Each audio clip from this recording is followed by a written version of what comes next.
Not enough. The Phoenix force a turnover at halfway. Oh, yes, sir. Yes, Quick! sir. And Melbourne are back after it here. And chance to go quickly. And why not when you... Golding's pass was spot on for the Walla Children. When you think of cheating in sports, you probably picture steroids in baseball or deflated footballs. But basketball? Oh, it's got its own dark, twisted history of scandals that'll blow your mind. Basketball's been plagued by scandals since 1927, when gamblers bribed college players to throw games. By the 1950s, point shaving took over, and refs targeted stars like Allen Iverson with questionable calls. Today, players manipulate stats for prop bets, and refs admit to betting on games they officiated. From mob schemes to controversial calls in MJ's 1998 finals, cheating in basketball has been a wild, century-long saga. Buckle up, because today we are rolling back the entire history of cheating in basketball. Let's talk about the conspiracy of Game 6 of the 1998 NBA Finals, a game that still stirs up heated debates. With the Jazz leading 28-24 in the second quarter, Howard Eisley hit a three-pointer just as the shot clock expired. Referee Dick Bavetta waved it off, claiming the shot was late, even though replays showed Eisley had a second to spare. Later in the second half, Ron Harper of the Bulls took a jump shot as the shot clock expired, and this time, the refs counted it, despite replays suggesting it was late. These two calls resulted in a 5-point swing in Chicago's favor.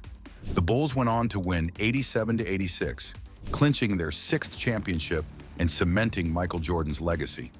But those controversial calls have left fans wondering, did the refs influence the game and the narrative of MJ's final title?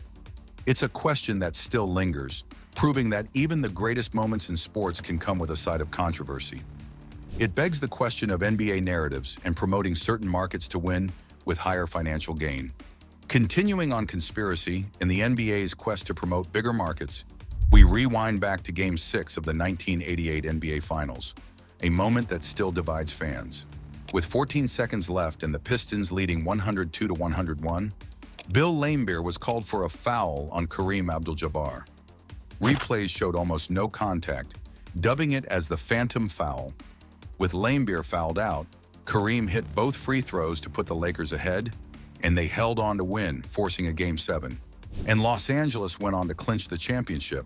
But that controversial call remains one of the most talked about moments in the NBA. Refs play a huge part in the game, and whether or not they are influenced to control outcomes. These decisions played huge roles in the outcome. More on refs later. Let's look back to the beginning of basketball and cheating. We go back to January 1927, the first reported betting and game-fixing scandal in basketball. Pro gamblers tried bribing college stars, including Benny Duvall of Wabash College. But Duvall didn't fold. He dominated, scoring more than Franklin College's entire team and leading Wabash to a 47-32 win. This wasn't just an underdog story, it was a wake-up call. As basketball grew, so did gamblers' attempts to manipulate it. It was the first sign that the sport needed to protect itself from corruption. And as history shows, this was just the start of basketball's long, messy fight against betting scandals. Now jump to the early 1950s, college basketball's golden age, but with a dark underbelly. In 1951, a massive point-shaving scandal erupted, involving 32 players from 7 colleges, including powerhouses like CCNY and Kentucky. Players took bribes to manipulate scores, ensuring games stayed within the point spread. The fallout was brutal. Careers ruined, reputations shattered, and Kentucky's entire 1952-53 season canceled. The NCAA's infamous death penalty. By the 90-60-61 NCAA season, another massive gambling scandal rocked basketball, bigger than anything before it. This time, 37 players from 22 colleges were implicated in a scheme masterminded by former NBA All-Star Jack Molinas, who teamed up with organized crime figures like Vincent Gigante and Frank Rosenthal.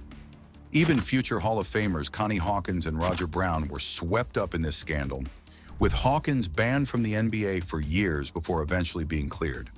The fallout was huge. Nearly 50 people were arrested, and the scandal exposed just how deeply organized crime had infiltrated the sport. It forced the NCAA to take drastic steps to protect the game's integrity.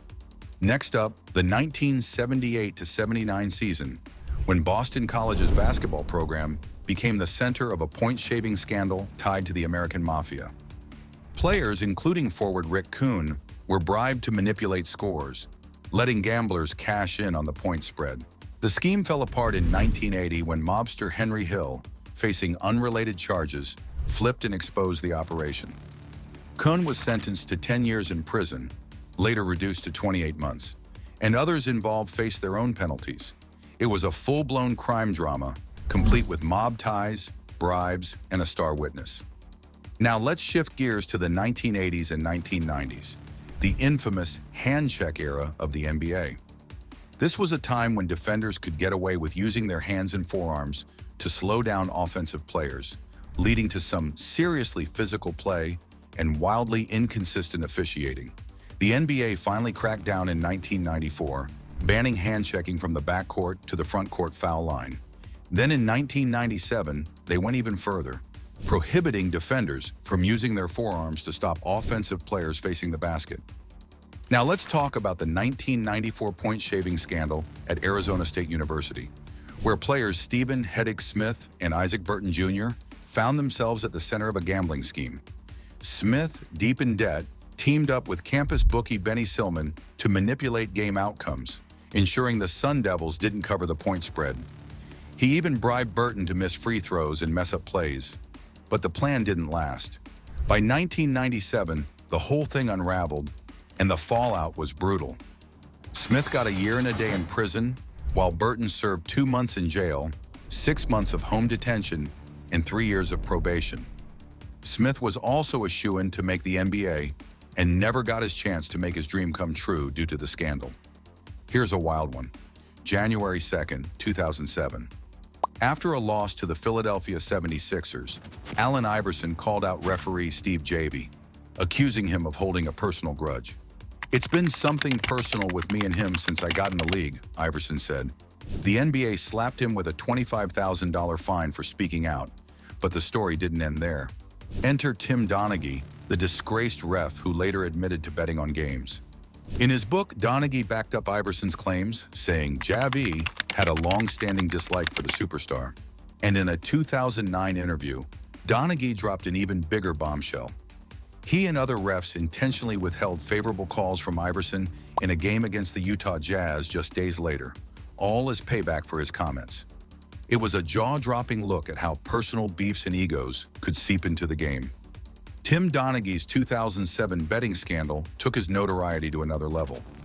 After backing up Allen Iverson's claims about biased officiating, it was revealed Donaghy had been betting on games he officiated from 2005 to 2007, using insider knowledge to influence outcomes and cash in on point spreads. He admitted to making up to $5,000 per correct pick. Donaghy pleaded guilty, serving 15 months in prison and 3 years of supervised release. He even claimed other refs were involved, though it was never proven 11. The 2016 NBA Finals took a controversial turn when Draymond Green's altercation with LeBron James in Game 4 earned him a flagrant foul one and a suspension for Game 5. But here's the twist. Earlier in the playoffs, Green had also kicked Steven Adams without facing any suspension. The inconsistency fueled speculation that the league wanted to extend the series for higher revenue. The Warriors, up by 3-1 before Green's suspension, lost Game 5 without him, and eventually the series, becoming the first team to blow a 3-1 finals lead. Whether it was bad luck or something more, the 2016 finals remain one of the many debated moments in NBA history. Fast forward to 2024, and the NBA faced a modern-day scandal involving Jontay Porter of the Toronto Raptors. Porter was accused of manipulating his performance to help bettors, including sharing confidential health info and placing bets using someone else's account. The tipping point came on March 20th, 2024, when Porter told a known bettor about his health status, leading to an $80,000 wager on him underperforming. He then left a game against the Sacramento Kings early, citing illness, raising major red flags. The NBA accused Porter of disclosing confidential information to sports bettors, limiting his own participation for betting purposes, and betting on NBA games. On April 17, 2024, he was handed a lifetime ban, the first active player since 1954 to face such a penalty for gambling. It was shocking that even in today's game, the temptation to cheat remains a real threat. Finally, in January 2025, Miami Heat guard Terry Rozier found himself at the center of a federal investigation tied to an illegal sports betting scheme. The probe focused on a March 2023 game during his time with the Charlotte Hornets, where unusual betting patterns emerged around Rozier's performance. In that game, he played just 9 minutes, scoring 5 points before exiting early with a foot injury, well below his season averages. While the NBA's internal investigation cleared Rozier of any rule violations, federal prosecutors are digging deeper to determine if he intentionally underperformed to benefit bettors. As of now, Rozier hasn't been charged or formally accused, and that's it. From 1927 bribes to modern-day scandals, cheating has always lurked in basketball's shadows. Yet through it all, the game endures, proving its resilience and our love for it. Thanks for watching. Drop your thoughts below, and we'll see you next time.